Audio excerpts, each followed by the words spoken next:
여러분 안녕하십니까. 중용 6번째 시간입니다. 날씨가 너무 더워서요. 저 훌훌 벗었습니다. 이 번거지도 또 벗어버리고 다 벗고 한번 나와봤습니다, 여러분. 오늘은 이 군자지도 사회 구미능 이런 여기부터 시작입니다. 여러분 잘 아시죠? 군자라는 게 뭘까요? 요즘 말로 하면 진실한 인간, 참된 인간.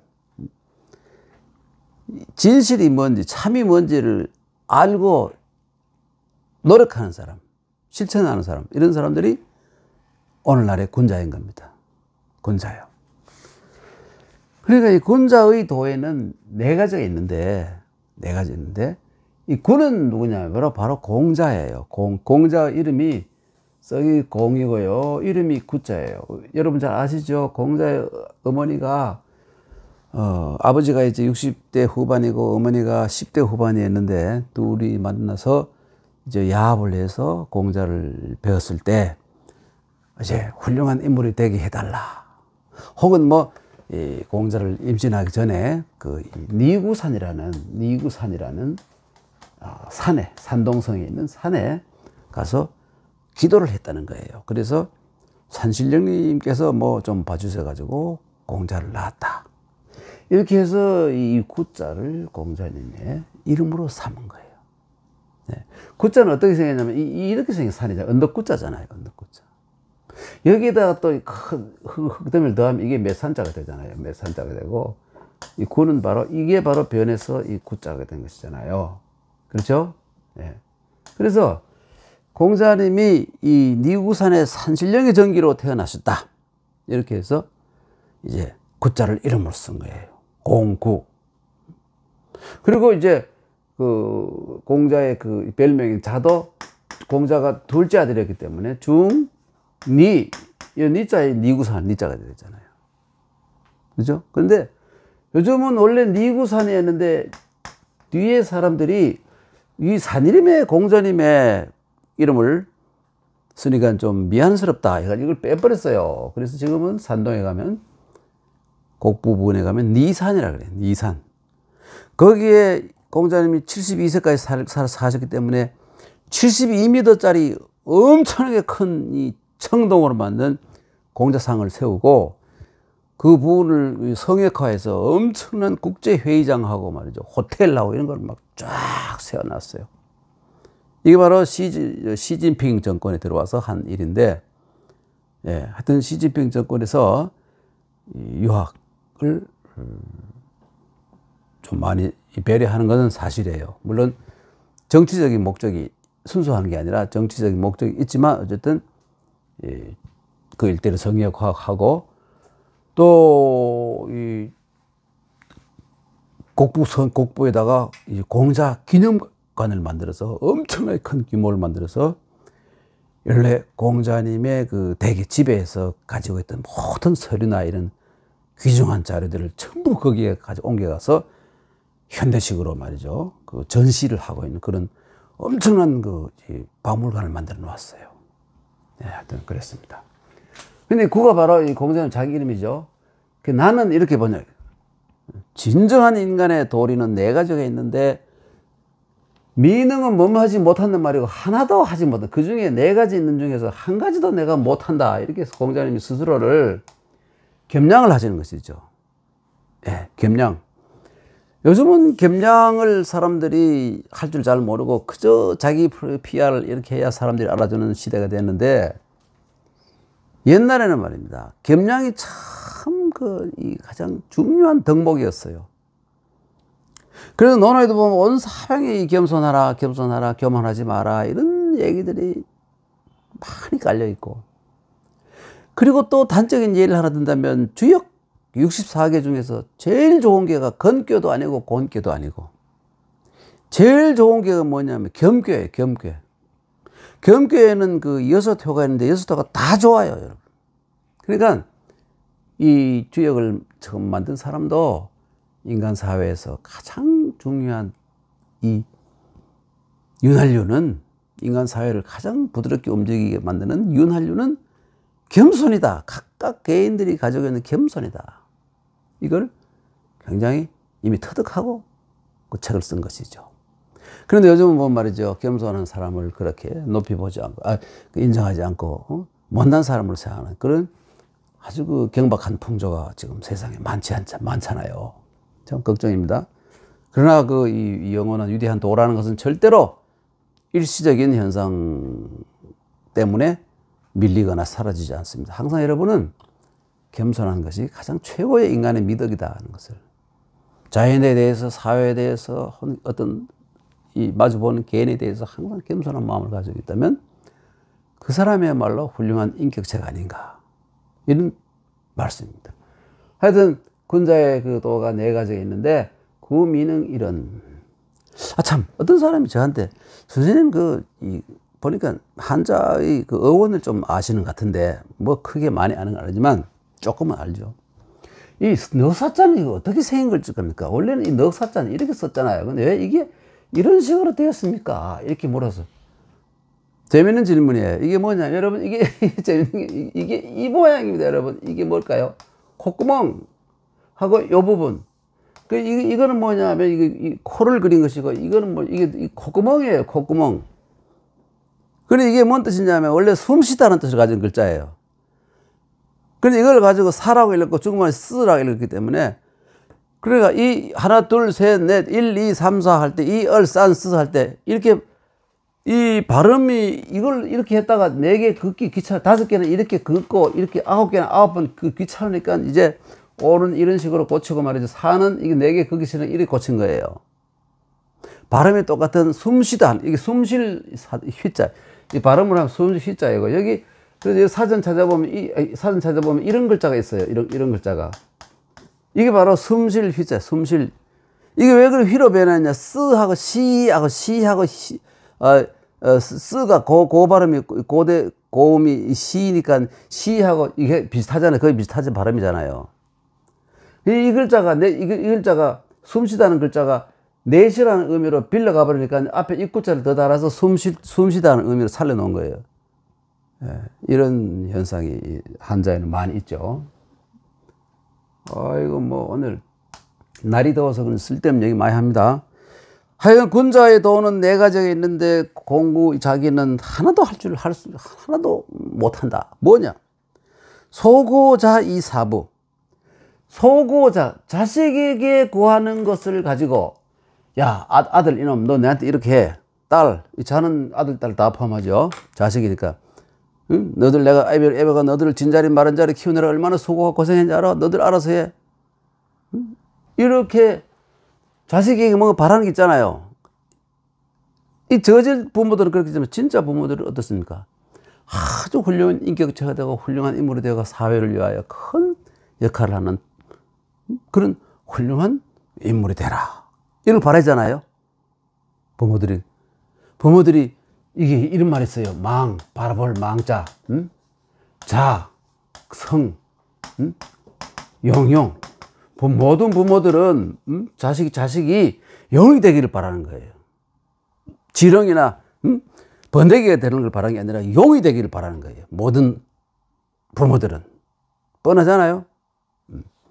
그런데 자식에게 자기가 원하는 것을 가지고 아버지를 섬겼으면, 여러분, 우리나라 말에 사랑은 내리사랑이라 그래서, 자기 새끼는 막 열심히 잘 보호하고 자기 자식 짐승처럼 자기 자식은 막 하면서, 자기에게 그런 사랑을 준 아버지 부모에게는 잘 갚지 않은 불효자가 많이 나온다. 불효자 그거 자꾸 나오잖아요. 부모에 대해서는, 부모야 뭐 죽건 말건 내가 알 게 뭐야 막 이렇게 나오는 무지막지한 놈들이 막 많잖아요. 그런 시대가 됐잖아요. 그런 사람 많잖아요. 아버지 생활비고 뭐 관계없이 아버지와 관계를 끊어버리고, 아버지를 혹은 요양원에 집어넣어버리고 막, 그렇죠. 끝내버리고 막, 이런 경우, 어떤 놈은 버리고 달아나고. 이러는데, 이게 뭐, 자식에게 원하는 것을 가지고 아버지를 섬기는 것, 내가 이걸 못했다 이거예요. 근데 사실 여러분, 이거는 후세 사람이 쓴 것이고, 이 유학의 본정신을 가지고 있는, 사람들은, 진정한 유학을 가지고 있는 사람들은 이렇게 해야 된다는 당위를 적어 놓은 것인데, 후세 사람들, 이건 공자는 말씀이 아니에요. 왜 그러냐면 공자님이 이렇게 말씀할 수 없어요. 왜 그러냐면 공자는 아버지가 3살 때 돌아가시고 없잖아요. 근데 아버지에게 효도해 본 적도 없는데 자식에게 효도하길 바란다. 이게 말이 됩니까? 그렇죠? 그래서 공자는 3살 때 아버지 돌아가셨어요. 그래서 소고자 이사부, 자식에게 바라는 걸 가지고 아버지를, 효도하네요. 자식에게 효도를 바라면서, 그럼 내가 아버지에게 효도를 했느냐? 이거 반성해보니 그게 아니다 이거예요. 그러니까 일반 사람들이 이렇게 하기 쉽기 때문에 유학에서 말하는 군자들은 이렇게 하지 않고 부모에게는 효도하고 자식에게는 또 잘하고 그러면 자식이 또 효도를 하게 된다. 이런 의미를 담은 겁니다. 네. 그 다음에 뭐 똑같은 동어 반복이 일어나요. 소고 신이사군 민흥야.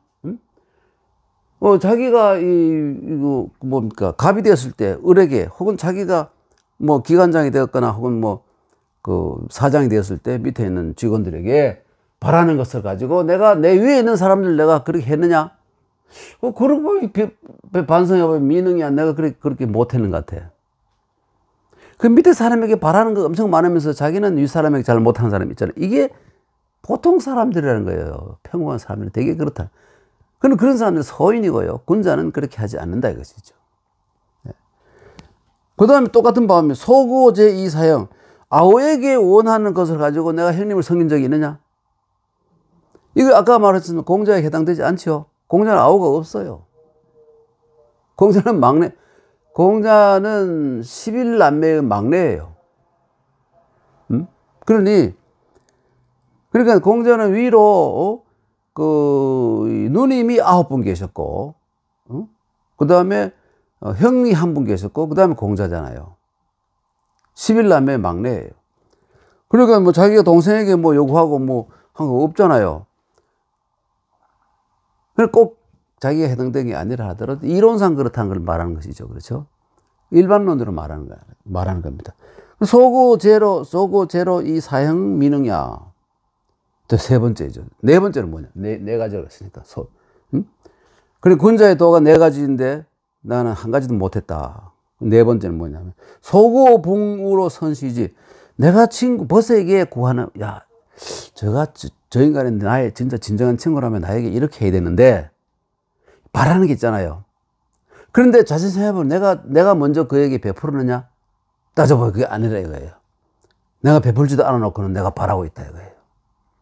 내가 먼저 내 마음을 열고 그를 동일처럼 느끼고 어떤 방식으로 다 도와주고 했느냐? 안 해놓고는 자기는 친구가 자기를 자기가 설선수범도 하지 않았고 친구가 자기를 대접하기를 기다렸지 않느냐. 이거 해보니까 자기가 또 잘못한 거예요.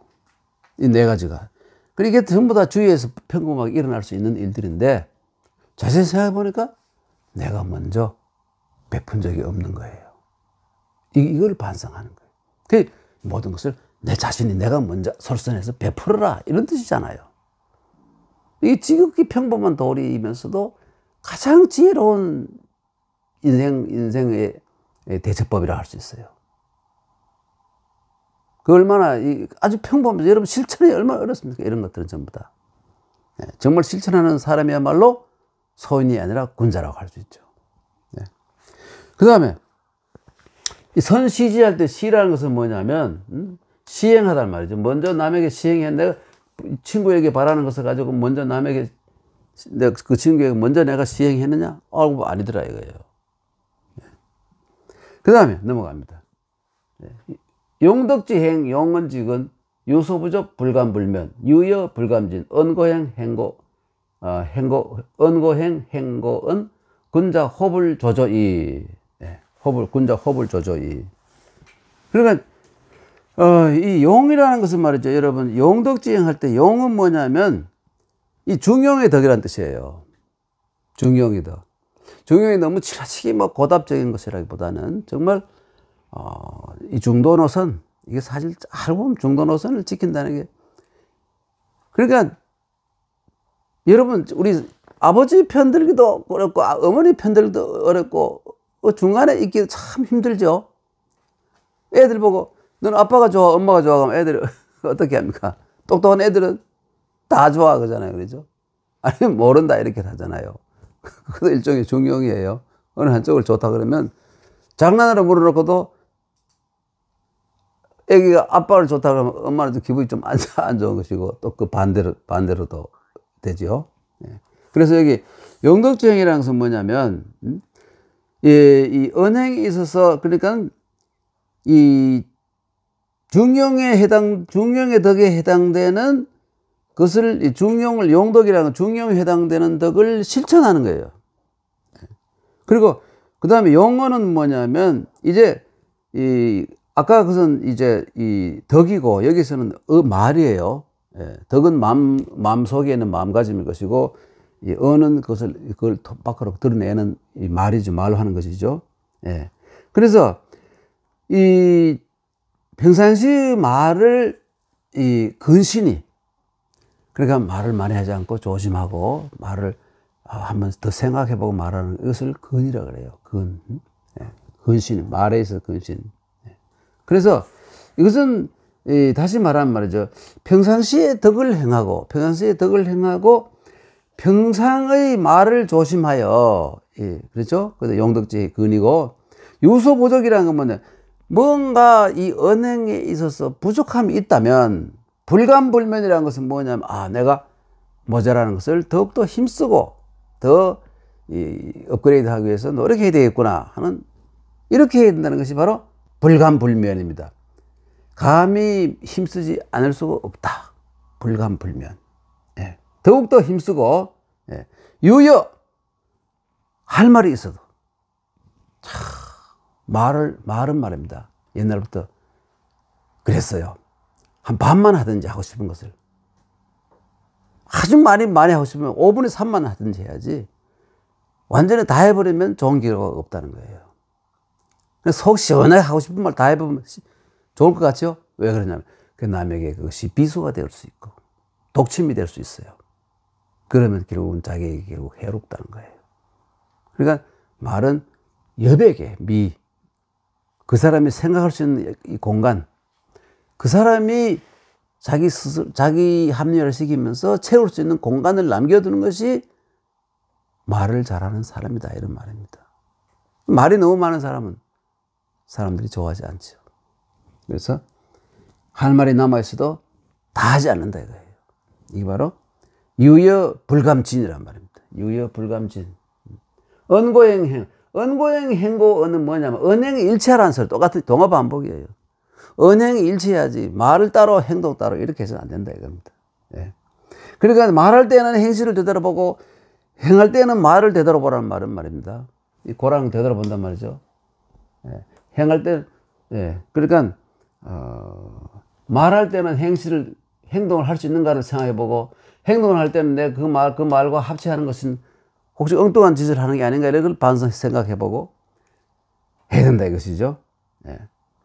이렇게 되면 군자 호불 조조라는 것은 뭐냐면, 이 조조라는 말은 여기 여러분 나옵니다만 아주 독실하다. 독실하다. 그러니까 다른 의미로 하면 독실하다는 것은 뭐냐면 허벅한다가 있다든가 빈틈이 있어서는 안 된다는 의미를 가지고 있어요. 예. 그래서 정성스럽고 진실하고, 또 충우하고 성실하다. 이게 바로 조조란 말이 다 포함하는 의미입니다. 조조란 말이.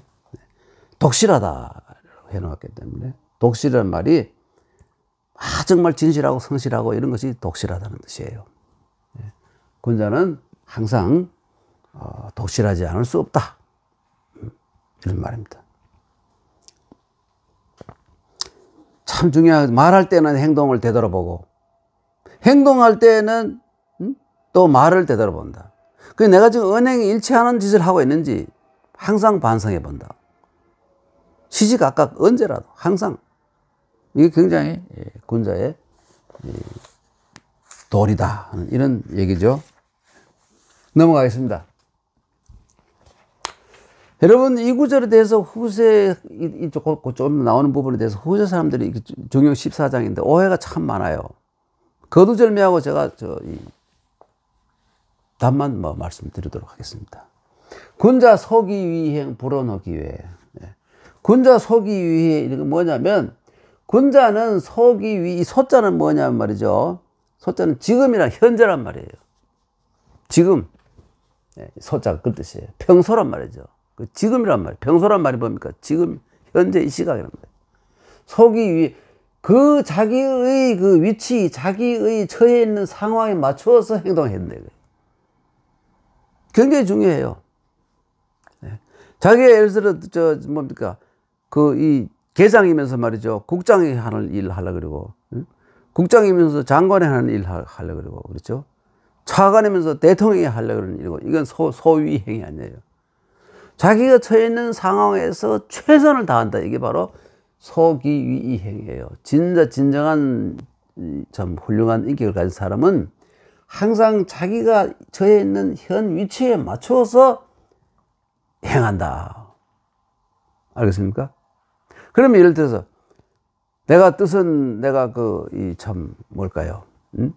국회의원이 되고 싶어서 큰 국정을 논하고 싶었는데 어떻게 하다 보니 내가 이 동장밖에 안 됐다. 뭐 동장도 훌륭합니다만은 동장, 자기 뜻은 국회의원 하고 싶었는데 조그만 동장밖에 안 됐다. 그렇잖아요? 그러면 동장이 할 수 있는 일을 최선을 다했는데 이거예요. 내 뜻은 저기 있는데 이거밖에 못하겠나? 기분 나빠서 일 열심히 못하겠어. 대강하고 치워. 이렇게 하면 이건 군자가 아니라는 거예요. 그냥 거기 동장이면 통장이라도, 동장이면 동장, 통장이면 반장, 구장이라도 거기에 주어진 임무를 최선을 다한다. 이게 참 중요한 말이죠. 이게 유학의 가르침입니다, 여러분. 이런데도 어떻게 나라가 망하고 사회가 무너집니까? 그러니까 지행합의를 못했기 때문에 언고행, 행고, 언고행, 행고, 언이 안 됐기 때문에 그런 것이죠. 네. 그래서 군자 소기위행하고 불론호기회, 그리고 내 분수밖은 일체 원하지 않는다. 내가 지금 동장이면, 아니 면장이면 면장으로서 역할을 해야지 내가 시장 역할을 하려고 그러고 국회의원 역할을 하려고 그러면 안 된다 이거예요. 알겠죠? 네, 중요한 말입니다. 그래 내 분수 밖의 것은 원하지 않는다. 이게 바로 불원호기외입니다. 네, 기외예요. 넘어갈까요? 그래서 그걸 쭉 풉니다. 푸는데 소부기 행어부기, 소빈천 행어빈천, 소이적 행어이적, 소환난 행어환난. 군자 무불입이 부자득이야. 무입이 부자득이야. 여러분 이거 보세요. 소부기, 소는 지금이 현재라 그랬죠. 지금 내가 부귀하면 부귀한 사람으로서 해야 할 일을 행한다. 여러분 요즘 정말 부귀한 사람으로서 결국 남잖아요. 자기가 쓰고도 남고 자손들에게 쓰고 감당할 수 없는 돈이 생겼다. 부귀됐다 이거예요. 그럼 어떻게 됩니까? 나눠줄 수밖에 없잖아요. 요즘 말로 하면 도네이션이잖아요. 기부. 그러니까 정말 자기가 부귀하다면 특히 부자의 액션 찍으면 나눠주라는 거예요. 지위도 마찬가지예요. 많은 사람들에게 나눠주라는 거예요. 자기 혼자 독점하지 말고. 이게 부귀한 사람으로서 가장 바른 도리다, 바른 길이다 이거예요. 네. 그러면 지금 내가 빈천하잖아요. 지금 내가 빈하고 천하다, 지도 천하고 돈은 없고 이러면 평소에 이 행어 빈천이라 이걸 잘못 인식하면 빈천한 대로 살아라. 그게 절대로 아닙니다. 이때 전국시대에는 말이죠. 이미 이 춘추시대나 혹은 서주 초년과 달라서 말해서 가난하면 가난한 데 살고 부자 이래 살아라는 것은 뭘까요? 이 포기의식 그런 걸 미덕으로 여기지 시대가 아니에요. 어떻게 하느냐? 천하일통의 시대가 가까워지기 때문에 어떤 분야에서도 자기 역할을 넉넉히 충분히 해서 위대한 어떤 사회가 이루어지는데 한 역할을 해야 돼요. 그럼 이거 어떻게 해요? 빈천하게 되면 행어 빈천이라는 것은 빈천에서 벗어나기 위해서 정당한 방법으로 벗어나기 위해서 있는 힘을 다해 노력하라 이런 말입니다, 여러분. 있는 힘을 다해 노력하라. 부당한 방법, 절도, 사기 이런 식으로 해서 하라는 게 아니라 정말 건강을 하는 몸을 유지해서 열심히 일하고 남보다 더 열심히 일하고 또 열심히 지혜를 짜고 해가지고 빈천을 버리고 부귀로 옮겨가라 이런 말. 이게 바로 소빈천한 사람이 행어 빈천의 진정한 의미입니다. 이걸 잘못 해석하면 엉뚱한 해석이 되어버려요. 네. 그 다음에 소이적, 행어이적. 자, 그 이적이라는 것은 뭐냐? 문화적인 열등국입니다. 야만이에요. 야만에 가서 야만에 자기가 처했다면 어떻게 해야 됩니까? 야만을 넘어서는 훌륭한 문명의 세계 있잖아요. 문명의 세계로 가기 위해서 있는 힘을 다해서 노력해야 된다. 이게 바로 소이적, 행어이적입니다. 여러분. 이적이라는 뭐 종족적인 관념이 있지만 문화적인 열등국이라는 뜻이에요. 중국은 중화라고 그래가지고 문화적으로 성숙한 곳이니까 실제로 그러면 또 많이 있었잖아요. 지금은 그렇지 않지만 과거에는 상당히 오랫동안 중국 중원의 문화는 사방의 문화를 압도하는 대단한 저력과 능력이 있었어요. 지금은 완전히 그렇죠. 거의 그 상황이 완전히 뒤집어져 버렸지만 지금 그렇지 않잖아요. 그렇죠? 문화적으로 현재 이 중원이 문화적으로 세계를 지배할 수 하고 있지 않잖아요.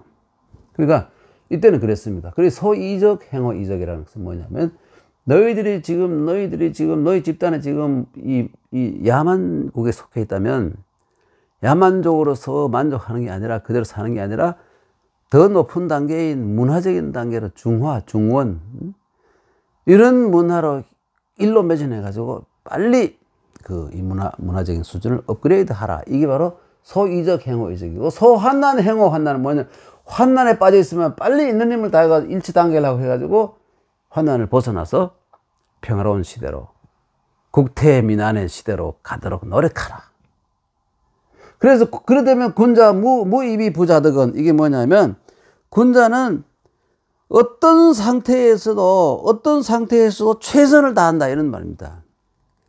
어떤 사람은 이건 최선을 다한다고, 어떤 사람은 뭐라고 최선을 다한다고 보지 않고 즐거움이라고.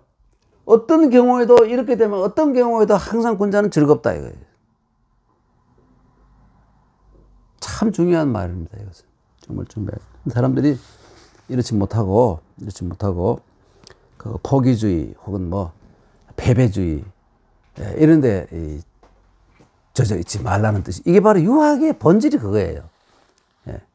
포기주의, 패배주의 이런데 머물지 말고 항상 더 높은 곳을 경제적으로, 문화적으로, 도덕적으로 더 높은 곳을 향하여 더 일로 매진하라는 그러한 의미를 담은 부분이 소부기, 행어부기, 소빈전, 행어빈전, 소이적, 행어이적, 소환난, 행어환난, 군자 무이비 부자득은 어느 경우에건 자득하지 않는 것이 없다.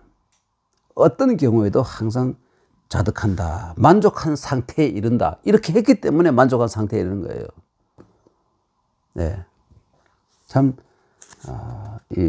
이걸 쓴 사람이 굉장히 중요한. 그러니까 이것을 잘못 해석하면 있으면 있는 대로 살고 없으면 없는 대로 산다는 패배주의적인 생각을 집어넣었다고 생각하면 그건 완전히 이 중형을 찍은 사람의 뜻을 100% 180도 곡해하는 거예요. 오해를 넘어서서 곡해하는 겁니다. 예. 그럼 넘어가겠습니다. 달리 말하면 이건 뭐냐면 주어진 상태에서 최선을 다하라. 알겠죠? 그 다음에 제상이 불능하. 윗자리에 있다고 해서 밑에 사람을 너무 깔보거나 멸시하지 마라 이겁니다. 이거 참 중요한 일이에요. 사람들이 부귀하고 좀 높은 자리에 있으면 갑질하려고 노력하잖아요. 별것 없으면서. 그러면 결국은 뒤에는요, 패망하는 겁니다. 지만 망하는 게 아니고 가족까지 망치고 경우에 따라서 나라까지 망치는 그런. 그러니까 항상 상대방을 인정해주고 대등하게 봐주고 공경해라 이런 말이죠. 제상이 불능하. 능이라는 건 능멸하다, 깔보다, 우습게 보다 이런 말입니다. 그리고 제하이 불어서 또 아랫자리에서 윗사람에게 아첨하고 요즘 말로 속말로 똥다리 깐다 그러잖아요. 똥다리 까고 잘 보이려고 아첨하고 말입니다. 이런 짓 하지 마라 이거예요.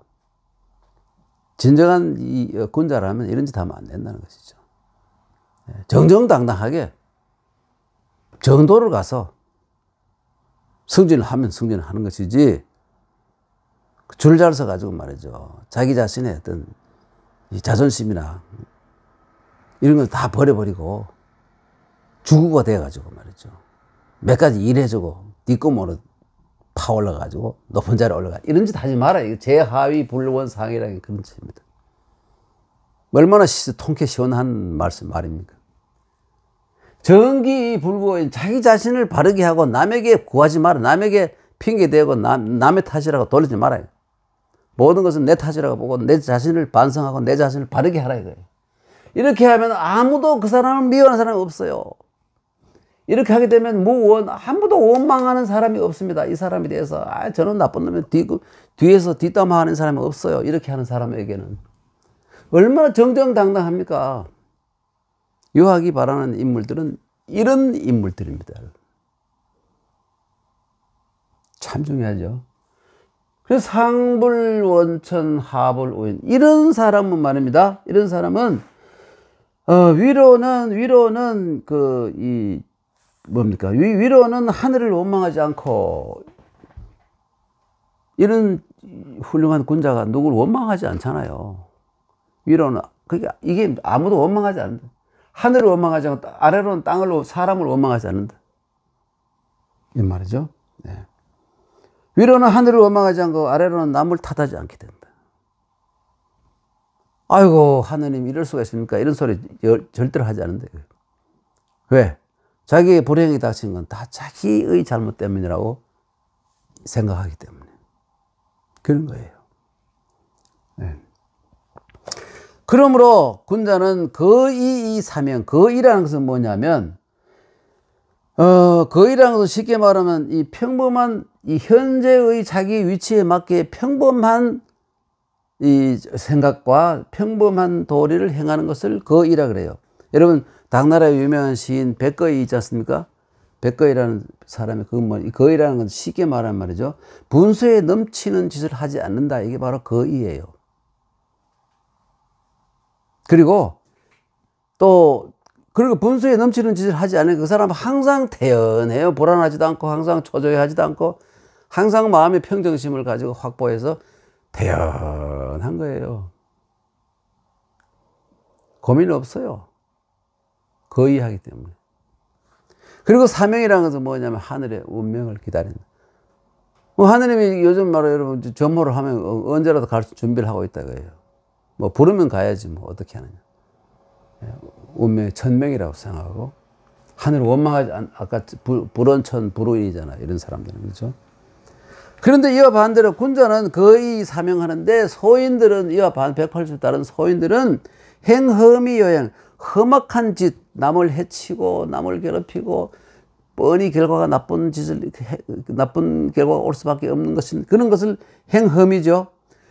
그 행험하게 되면 반드시 불행이 오게 되는데 이런 인간들은 행험을 하면서도 자기에게는 불행이 피해가기를 기다리는 거예요. 그걸 가지고 요행이라 그래요. 요행. 요라는 것은 요즘 말로 뭐냐면 고대하다, 기대하다 이런 말이고 행은 행운을 기대하는 거예요. 이렇게 이 행험을 하고 요행하면 되겠습니까? 절대로 안 되는 거죠. 인과응보이기 때문에 절대로 이렇게 되지 않는다 이거예요. 시간에 있어서 길고 짧은 있을지 모르지만 언젠가는 그 인에 대한 과가 있어가지고 결국은 파멸하게 된다 이겁니다. 이것이 바로 소위는 행험이 요행이에요. 행험이 요행. 요자는 뭐냐면 바라다 이런 말이죠. 바라다 이런 말이고 행은 행운을 바란다 이거예요. 말이 안 되죠. 행운을 바란다는 건 재앙을 면하길 바란다. 재앙을 면하길 바란다.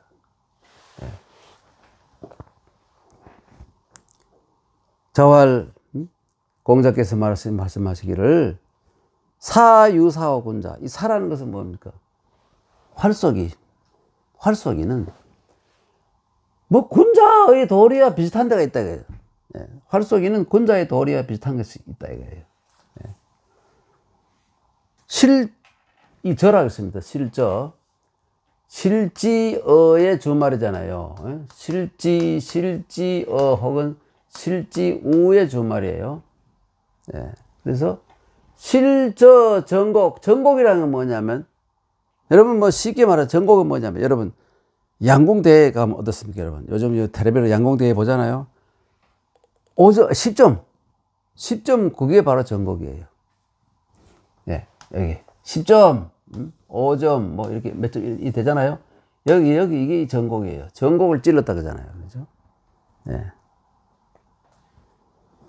그런데 뭐 더 정확히 말하면 정은 말입니다. 이 정자는 사실 뭐 이런 하나의 새 이름인데, 여기에다가 배 있잖아요. 배를 깔고 여기에다가 요 새를 그려 놓는 걸 정이라 그리고, 곡은 뭐냐면 혹이라고 얘기도 하는데, 곤이라는 새 있지 않습니까? 새의 껍질을 여기다가 발라놓은 거. 요 부분에다가 새의 껍질을 발라놓은 걸 곡이라 그래요. 엄격히 따진다면. 하여튼 전곡이라는 것은 하여튼 여기 10점짜리 딱 맞는 그 부분을 해요. 그러니까, 그리고 활쏘기에는 항상 전곡을 맞추기 위해서 활 쏘는 거잖아요. 10점을 얻기 위해서. 처음부터 뭐 8점, 7점 얻으려고 활 쏘는 거 아니잖아요. 명중. 이 중 할 때 명중을 딱 기대를 하면서 하잖아요. 그렇죠? 네, 그런데 실저 전곡하게 되면 예를 들어서 활을 핑 쐈는데 이쪽 맞아버렸다. 혹은 여기 맞아버렸다. 이게 누구 때문입니까? 자기 때문이잖아요. 이게 관역이 움직입니까? 아니잖아요. 자기 때문이잖아요. 모든 게 내 탓이다 이겁니다. 그래서 반구적이신 돌이켜서 지어의 전말이 지어 귀신 자기 몸에서 이 한마디로 말하면 내 탓이다. 내가 왜 이걸 자세를 잘못 잡았을까? 정신통일을 하지 않았을까? 아직도 완전한 확신이 없이 시위를 놓았을까? 이런 걸 반성해야 된다 이겁니다. 이게 바로 반구적 귀신. 어떤 정치가가 이것을 반구제 귀신이라 읽었죠. 그걸 이 정도, 그런 내가 이걸 사람들에게, 에이, 그 사람이 그래도 공부를 열심히 하는 훌륭한 사람인데, 그것도 몰라가, 뭐 소문에 그 집이 그래도 뭐 어떤 학問있는 배경이라는데, 형제들도 다 잘났고. 그런데 그걸 어떻게 반구제 귀신이라 읽었을까 했더니, 아니, 그거라도 아는 것마다 얼마나 대단하냐. 또 그런 것 같아요. 그만치 아는 정치인도 별로 없지 않느냐. 이런 또, 뭐 약간 꼬는 듯한 말을 하는데, 그것도 일리가 있죠. 이 일상 대화에서 반구제 귀신이라고 말하는 그것만 대단하다. 이렇게 보더라고요. 예.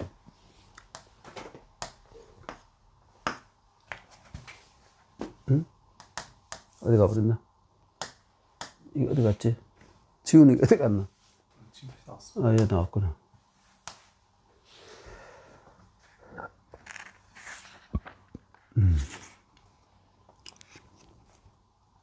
근데 여러분, 아까 이 곡자 있지 않습니까? 곡자요.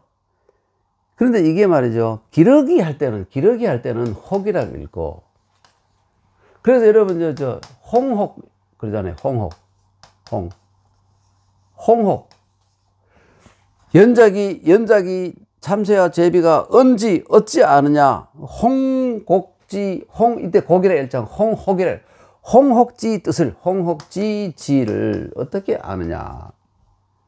그리고 여기 표적할 때는 곡이라고 읽습니다. 차이가 있어요. 네. 옛날에 한번 북경대 총장이 뭐 입학 졸업식인가 뭐 기념사에서 이걸 잘못 읽어서 중국에서 망신을 한 적이 있어요.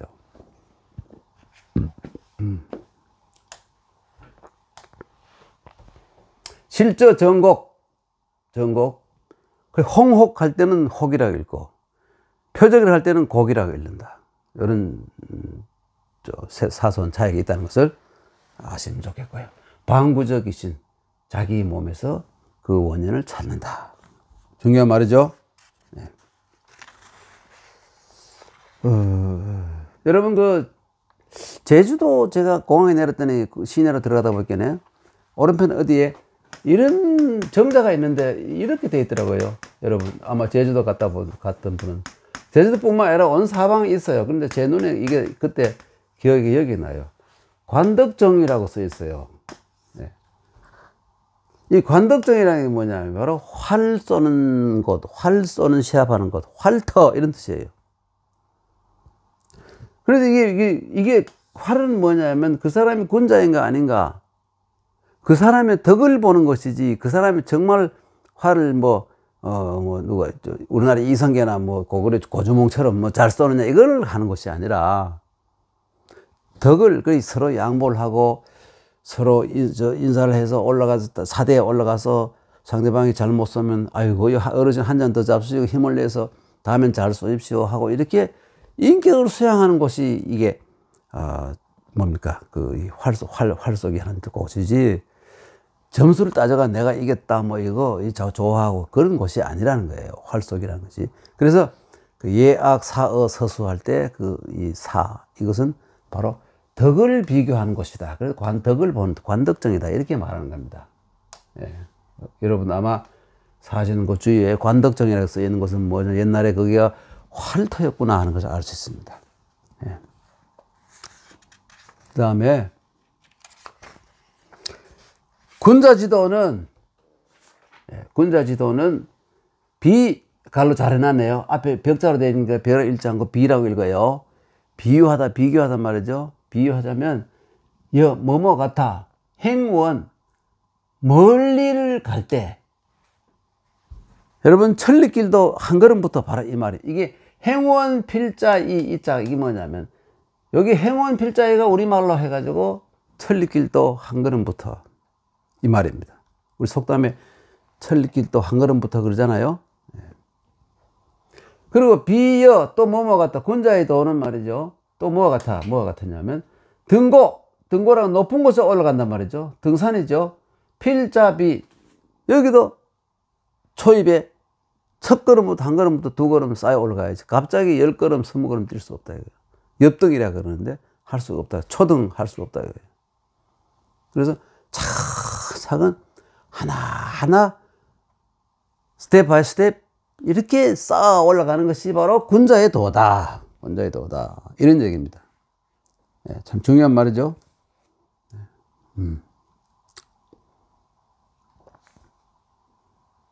다음 시경에 이런 구절이 나와요. 시경 소아 상체라는 시가 있는데, 이 상체편에 보면 처자호합 여고여슬,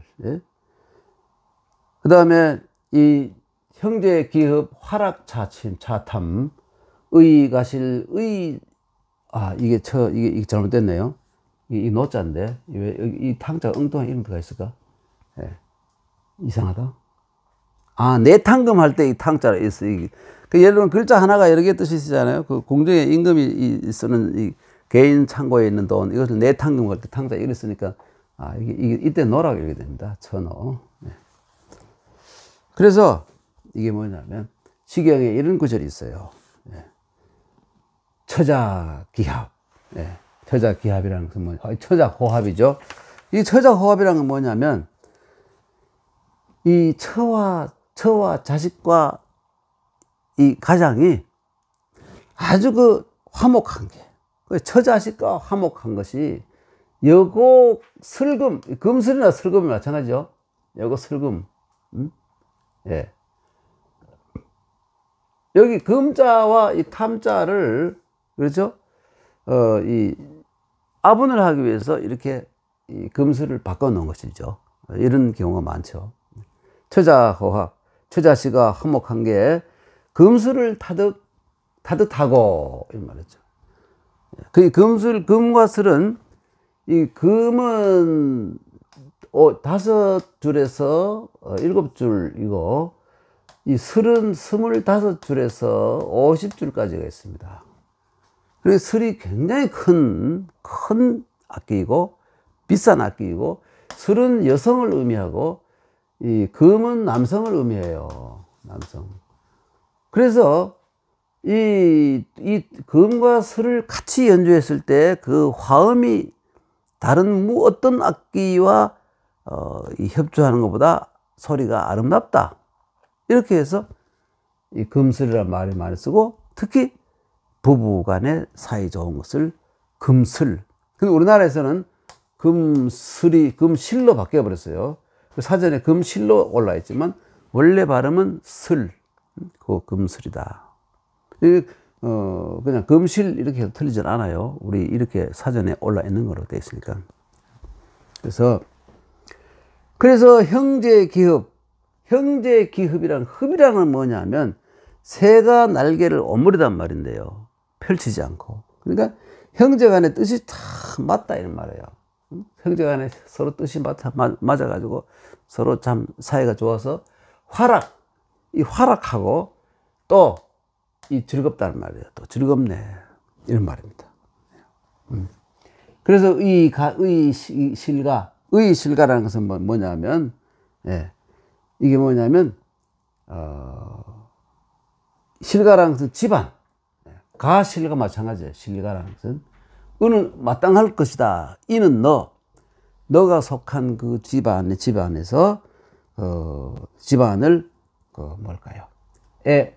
너가 아주 잘 어울리고 조금 더 그 이질감이 없이 잘 그 동화가 되고, 그렇죠? 그렇게 해서 천호는 처자와 같은 뜻이에요. 너의 처자를 항상 즐겁게 살 수 있게 할 것이다. 이런 구절이 있습니다.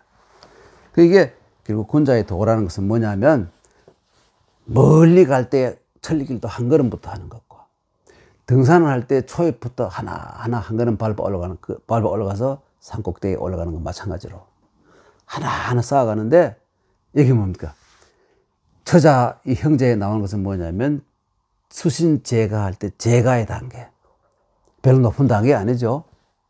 수신은 스스로 자기 자신의 그 인격을 더 높이는 것이고 깨끗하게 몸을 닦는 것이고, 그 다음에 주위에 가장 가까이 있는 그 가족, 형님, 동생, 마누라, 아내, 자식, 여기하고 화합하고 이렇게 되어야 뒤에 등고, 아까 어디 갔습니까? 멀리 혹은 높은 곳, 그건 어딜까요? 지구 평천화의 단계잖아요. 그러니까 이게 밑바탕부터 해야 된다 하는 이러한 의미를 달고 있는 것입니다. 넘어갈까요? 지금까지 했는 것이 그 자왈, 부모, 기, 순호. 그렇게 되면 공자가 말씀을 부모도 가장인 자식이 이러면 이미 아버지도 노쇠하시고 어머니도 이미 고방열쇠를 며느리에게 준 상태, 그런 이제 늙으신 부모님도 이때 말이죠. 순위여라, 이때 여러 가지 의미인데 자식의 의사를 최대한 존중해 줄 것이다. 이렇게 보기도 하고, 어떤 사람은 마음이 아주 흘러가는 냇물처럼 줄줄 자연스럽게 돼서 편안하실 것이다. 순조로울 것이다. 이렇게 보기도 하고 이럽니다. 일단 부모도 기순의호. 어떤 사람은 부모도 그러한 훌륭한 자식의 수신제가를 잘하는 자식의 뜻을 잘 높여주고 잘 따라줄 것이다. 그 부모의 전적인 동의를 받을 수 있을 것이다. 그리고 또 하나는 부모가 얼마나 즐겁겠느냐. 순이라는 글자를 가지고 순조롭다. 뭘까요? 역이 아니라 순이라니까 모든 것을 받아들이고 즐거워하는 모양이다. 이렇게 두 가지를 해석하고 있습니다. 주자는 부모가 얼마나 즐겁겠느냐 이렇게 해석한 겁니다. 그 다음에 이제 넘어갈까요? 지금이 40, 조금 더 할까요? 자왈. 여러분, 공자의 논어에서는 귀신에 대해서 얘기하지 않아요. 공자는 귀신을 멀리하고 귀신에 대해서 아예 언급을 안 해요. 자로가 귀신을 어떻게 섬깁니까? 귀신을 어떻게 섬깁니까? 제자가 물었을 때 너는 사람도 섬길 줄은 모르는 무슨 귀신을 사람부터 잘 섬겨라. 그렇잖아요. 죽음에 대해서 물었을 때 뭐라 했습니까? 바로 죽음에 대해서 또 물으니까 너는 사람의 도리도 잘 지키지 못하고 어떻게 살아야 되는지도 정확히 깨닫지 못하고 실천도 못하면서 죽음을 알아서 뭘 하느냐. 꾸지람했잖아요. 그렇다고 여러분, 공자가 사람이 귀신이라든지 죽음에 대해서 관심도 없고 신경도 안 썼다? 전혀 아니죠. 예수님이나 석가모니 많지 신경을 쓰고 고민도 많이 해줄 겁니다만 공자님이 답이 예수나 석가와 달랐던 거예요. 어떤 의미에서는 예수와는 다르지만 석가와는 상당히 비슷한 면이 있어요. 삶에 살아있는 그 순간순간에 최선을 다하고 착하게 살아라 이거예요. 그러면 너의 영혼이 당연히 저 세상에 가서 누구를 뭐 특별한 이 어떤 한 신을 믿고 이렇게 하지 않아도 너 신이 준 양심을 그대로 발견해서 그대로 살게 되면 죽음 이후에도 영혼이 편안할 것이다. 뭘 걱정하느냐 이런 얘기예요. 그래서 하여튼 이 공자가 잘 얘기하지 않던 것을 중용에 와서는 귀신에 대해서 얘기를 하기 시작합니다. 예. 좀 독특하죠? 예. 그래서 공자는 보면 자불어 괴력난신. 공자는 괴이한 현상과 어떤 뭐 어마어마한 뭐 초월적인 힘, 그리고 뭐 혼란한 상태, 그리고 괴력난신. 예. 괴력난신 따라 이게 대해서 자불어 공자는 말하지 않았다. 자불어 괴력난신. 예. 그런데 지금 신을 얘기하고 있잖아요. 이 공자의 이른바 공자의 손자인 자사가 지었다는 중용에는 중용장 이게 귀신장이라 그러는데 귀신에 대해서 얘기를 막 하고 있잖아요.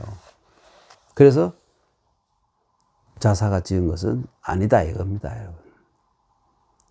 자사가 바보입니까? 할아버지의 뜻을 그렇게 몰랐어요. 예. 그래서 귀신지 위덕기 성의호 이렇게 귀신의 그렇죠. 이 위덕이라는 것은 뭐냐면 공용이라 그러는데 그 정자가 보이고 느껴지는 것, 그러니까 보이고 느껴지는 것이니까 지각의 대상.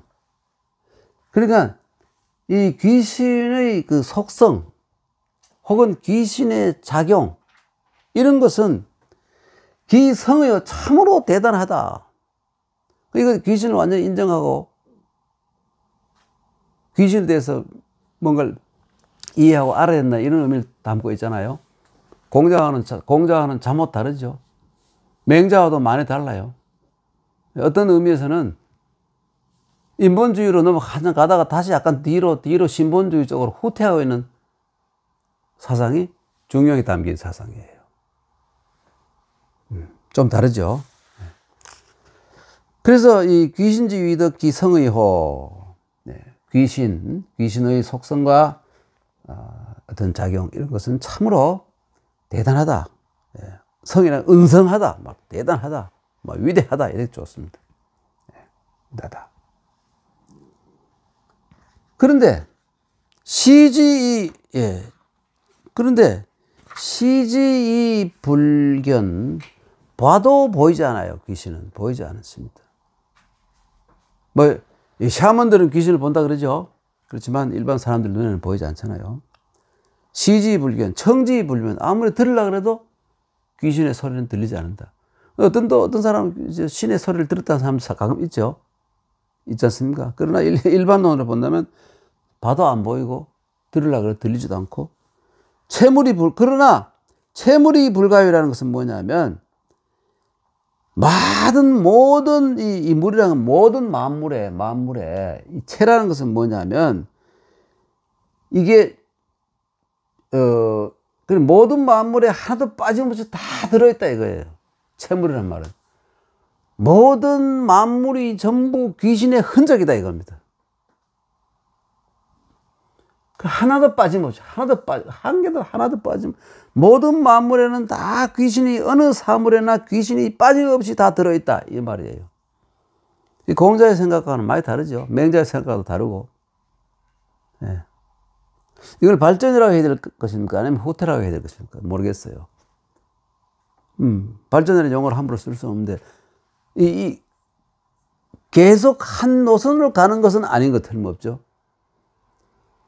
과거에 그 신본론의 시대에서 인본론의 시대로 거대한 흐름을 바꿔놓은 사람이 공자 맹자인데 순자까지 연결되는데 그것은 이 중용의 작자는 전국시대 말렙에 혹은 이 진나라 때 혹은 한나라 초엽에 유학자인 이 중용의 작자는 방향이 다르잖아요. 귀신 쪽으로 신본론 쪽으로 옮겨가고 있잖아요. 하여튼 뭐 그것은 이 학계에서 많이 거론되는 거긴 합니다만은 하여튼 그 정도의 상황이 있었다는 것을 아시면 될 겁니다. 예. 시지불견, 청지불문, 채물이 불가요. 예. 그러니까 어느 사물에나 다 빠져. 그게 결국은 신의 흔적이다. 신의 이 역사한 흔적이다 이거예요. 모든 사물이 삼라만상을 비롯한 모든 지구상에 있는 모든, 어쩌면 모든 우주에 있는 모든 존재하는 모든 것들은 다 신의 창조물이다. 신의 흔적이다. 신의 의지가 거기에 다 들어있다. 이런 얘기를 하고 있는 거예요. 채물이 불가요라는 말은 말이에요. 예. 그러니까 다산 선생 같은 분은 이런 모든 그러니까 귀신에 대해서 말이죠. 귀신을 싫어하거나 불경해서는 안 된다고 강력하게 주장해요. 멀리해서도 안 되고. 항상 신이 바로 옆에서 존재하고 있으면 나를 살피고 있고, 내 자신을 스스로 반성해 사는 것보다는 신이 옆에서 감시하고 있기 때문에 인간이 조심하고 두려워해야 된다. 이렇게 얘기를 하고 있습니다. 그건 또 어떤 의미에서는 개인이 자기가 스스로 결정한다면 타락할 수도 있고 변화할 수도 있고 변덕도 부를 수 있는데, 신이 존재하기 때문에 절대로 변덕이나 변화나 이런 거 용서하지 않고 잘못되면 신의 이 벌을 받는다 이렇게 생각하니까 더욱더 인간이 도덕적으로 혹은 이 일탈을 방지하는 쪽으로 가야 된다는 그런 또 강렬한 의미도 가지고 있죠. 네. 사천하지인으로 천하에 있는 모든 사람으로 하여금, 이 지상에 있는 모든 사람은 제명성복 이승제사, 항상 신을 모셔야 된다. 제명성복이라는 건 뭐냐면, 이 제명성복이라는 것은 여러분, 이 제라는 것은 뭐냐면 말이죠. 가지런하다 이런 말이니까, 이게 가지런히 하다 이런 뜻이니까 목욕 제기한다는 말이에요. 그 제기한다는 것은, 목욕은 몸을 깨끗이 한다는 말이고, 제기한다는 것은 뭐냐면 마음을 깨끗하게 한다는 것이죠. 마음이 왔다 갔다 하지 않고 항상, 이제라는 것은 고르게 마음이 평상 상태를 평상 상태를 그대로 유지하는, 어떻게 돼요? 평상 상태를 그대로 왔다 갔다 하지 않고 평상 상태를 그대로 유지하는 그게 바로 제이고요. 명이라는 것은 뭐냐면, 예, 밝게, 예, 제기하고 또 뭔가 마음을 밝게 하고, 성복이라는 것은 뭐냐면 옛날 이분들의 의식 속에는 이 의복이라는 것이 이 표리일체가 되는 데 있어서 가장 굉장히 중요한 것이라고 생각했어요. 그래서 우리처럼 자유롭게 옷 입고 이렇게 옷에 대해 별로 신경 안 쓰는 게 아니라, 제사를 지는 제복이 있고 평상시에 평복이 있고 어떨 때는 어떤 복장이 있고, 복장을 굉장히 강조하고, 특히 계급 사회에서는 계급에 따라 옷의 색깔과 크기와 이 구도가 옷을 다 다르게 만들잖아요. 이게 바로 성복이라는 것이 바로 그런 뜻이에요. 예, 성복. 그러니까 성대하게 제복을 차려입는 게 성복이에요. 그래서 이승 제사를 받든다 이거예요. 받든다는 건 제사를 행한다는 말이죠. 예, 제사를 받게 하는. 양양호 여제기상 여제기좌우, 이게 뭐냐면 귀신이, 양양이라는 건 뭐냐면 넓고 넓은 바다를 양양한 바다 그잖아요. 출렁출렁하는 바다 있잖아요. 가득 차인 듯한 느낌이 들잖아요. 그러니까 양양이 그 위에 누굽니까? 우리 인간들의 위에 있고, 그것뿐만 여제 왼쪽 오른쪽에도 다 귀신이 가득 차 있다 이겁니다. 귀신의 감시의 눈에 인간이 타락하느냐 안 하느냐, 이걸 감시의 눈이 상하 사방에 가득 꽉 차 있다 이런 말이죠. 이 말은 공자와 많이 생각이 다른 말이죠.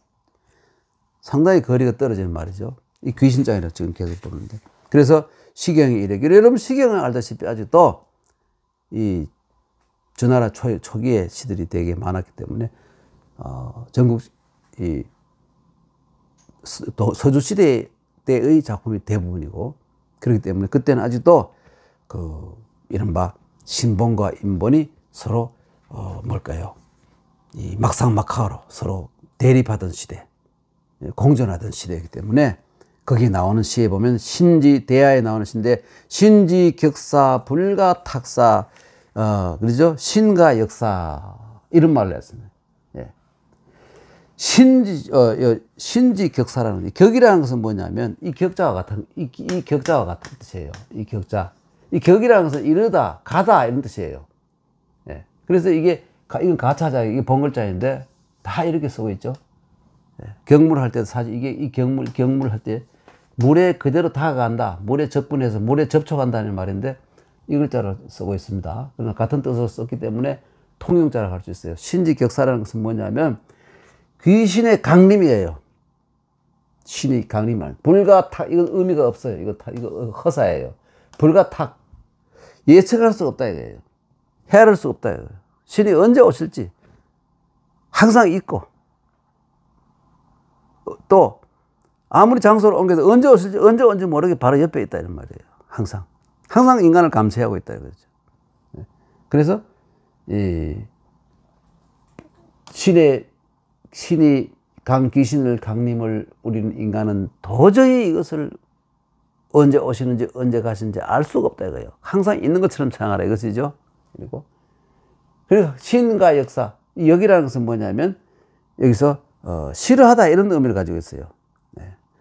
이 염자와 같은 뜻, 이 염자와 같은 뜻이에요. 혐오하다, 싫어하다, 염증을 느끼다. 어찌 신을 싫어하고 싫어할 수 있겠느냐? 그 싫어하고 신을 멀리하고 불경하게 하고 할 수 있겠느냐? 그 신을 받들고 신에 대해서 신에 대해서 순종하라 이런 의미가 이 시경의 아까 말한 이 시에 그렇죠? 대아의 억이라는 표현이 대아의 억이라는 시에 이렇게 되어 있어요. 네. 그 부분을 인용한 것이죠.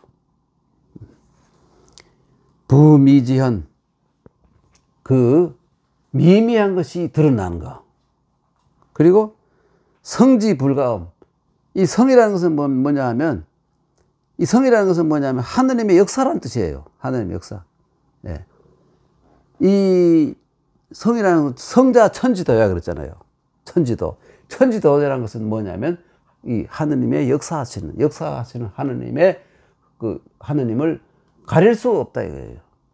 가리고 뭐 배척하고 할 수가 없다 이거예요. 인간은 여기서는 확실히 인간은 신을 받들어야 되는 신의 종이자 노예다 이런 의미가 들어있는 거예요. 신제 불가음 이 여차보 이와 같아. 아이고 놀랬죠? 그러니까 귀신의 음미한 귀신의 음미한 그렇죠? 본체가 드러나는 것이 를 말한 것이니 이 귀신의 신의 역사를 숨길 수 없는 것이 이와 같아. 이거 부라는 것은 느낌표죠. 이와 같도다. 이런 얘기입니다. 네. 겁나죠, 여러분? 네. 부미지어는 달리 말하면 보이지 않는 듯 하지만 그러나 알고 보면 그것이 만물의 전체다 이거예요. 네.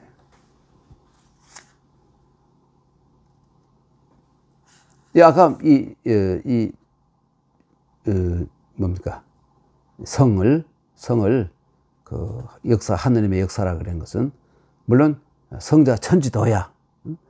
성이라는 것이 바로 천의 도라는 것은 천의 역사다 하는 의미 거기서 나온 겁니다. 그리고 이게 결국 쉽게 말하면 하느님이 존재하고 하느님이 인간의 모든 것을 감시하고 하느님이 인간의 모든 것을 재단하고 한다는 것을 거역할 수는 없다. 이게 바로 부미지현 성지불가음이 여차복 이 말입니다. 그러니까 이게 완전히 인도 인본론적으로 가다가 공자와 맹자에서 인본론을 가다가 여기 와서는 다시 신본론 쪽으로 추가 점점 기울어지고 있는 것을 확실히 드러낼 수 있죠. 공자는 절대로 이런 말을 하지 않았어요. 사상도 많이 다르죠. 그럼 이게 제 16장입니다, 여러분. 16장. 네. 여러분 오늘 또 보니까 시간이 또 다 됐네요, 그렇죠? 보니까 1시간 조금 지났네요, 여러분. 제가 1시간 넘지 않으려고 굉장히 노력했는데 중간에 딱 끊을 수는 없고 해서 16장을 끝내다 보니까 조금 시간이 지났습니다. 여러분 그러면 다음 시간에 뵙도록 하겠습니다. 안녕히 계십시오.